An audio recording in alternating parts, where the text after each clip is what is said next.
মুর্শিদাবাদের নওদা থানার সাকুয়া গ্রামে এক চাঞ্চল্যকর ও আবেগঘন ঘটনার সাক্ষী থাকলেন এলাকাবাসী। মৃতা চাঁদকুমারী পালের শ্রাদ্ধের প্রস্তুতির সময় তার ভাঙাচোরা ঘর পরিষ্কার করতে গিয়ে উদ্ধার করা হয় প্রায় 70,000 টাকা।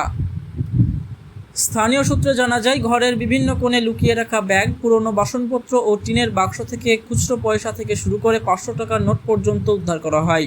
গ্রামবাসীদের দাবি, চাঁদকুমারী পাল বাসন মাজার কাজ করতেন এবং তার ছেলে সীতারাম পাল দিনমজুরির মাধ্যমে জীবিকা নির্বাহ করতেন।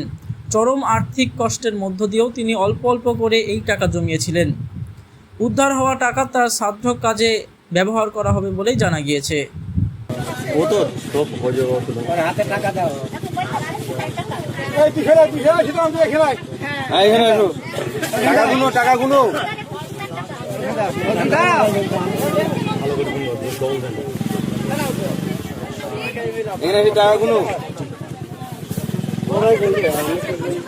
বসো তা বসো।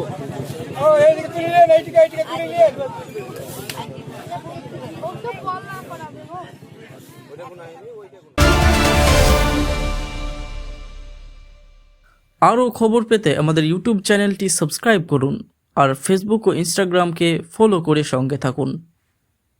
MH news Bangla.